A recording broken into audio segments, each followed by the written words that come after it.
Now, we've been telling you for 3 years, and we've been hot and heavy telling you since 2006 when we had moles inside Bilderberg. And we can't, I mean, by the way, the moles are so good that we tell you Bush will next week announce that he's supporting global warming, global tax. People laughed at us, then it was announced. That was last year's Bilderberg. Hard to believe a new one's coming up. Man, time flies. And then a week later, he announced it. Jim Tucker was able to say that they were going to stage the fall of the Berlin Wall a year before it happened when no one had ever heard of such a thing. He found out it was going to be a staged event and wrote about it on the front page of a newspaper with hundreds of thousands in circulation because they were going to stage that event. Hundreds of such predictions. Oh, no, Tucker said we're not going to invade in March of 2002. It'll be March of 2003. Now we're having the 5th year anniversary come up here in just a few days.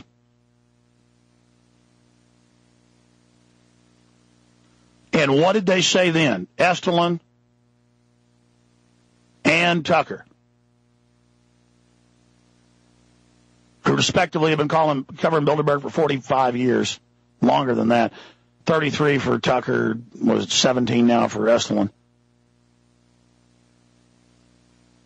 They said they're going to implode the housing market first to destroy the entire global derivatives market, and that there's going to be a world financial meltdown and they're going to consolidate.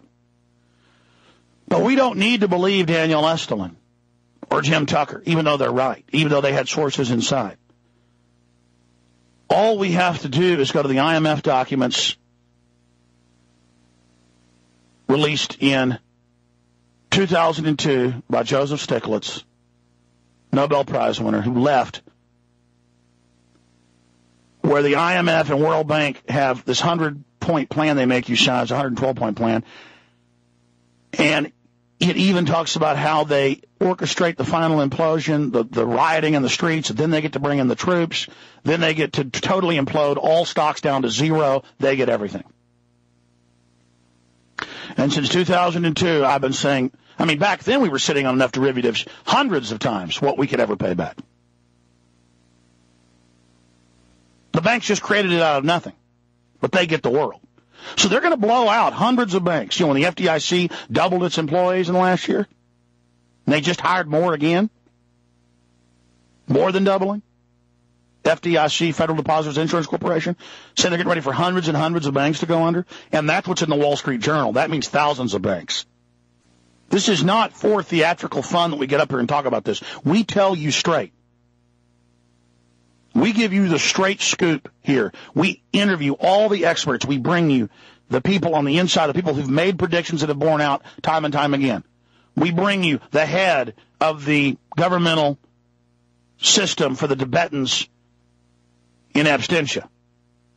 We bring you the top economist. We bring you whoever the top people in their field, genetic engineering. We don't just make the claims, we bring it here to you. And folks, we have done the total analysis, and it is all by design. That is the only issue. It's too late now to turn this around. It's too late now to fix this. All we can do is try to protect ourselves individually, and then politically, it's too late to stop it now, to stop it unraveling. But it is not too late to politically expose who's behind it.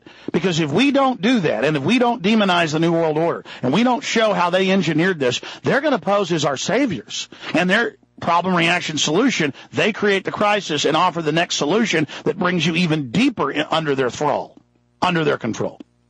So, if we don't fully discredit them and expose how they engineered this on purpose, they're going to get away with literally taking over all the wealth in the world that they didn't control, which is only about 20%. Of institutional invested wealth.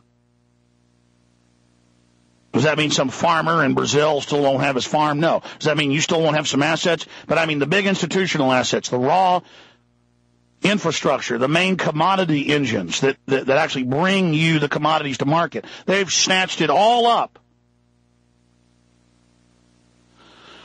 I mean, right now they're merging, they're slashing, they're buying thousands of major companies, airline manufacturers, defense contractors, major banks. Hundreds of them a day are being consolidated. This is a consolidation of the big boys and their implosions, thousands of companies going under. Real estate, condos, Las Vegas hotels going under, just everything going under. GM, Ford teetering on the edge of the precipice.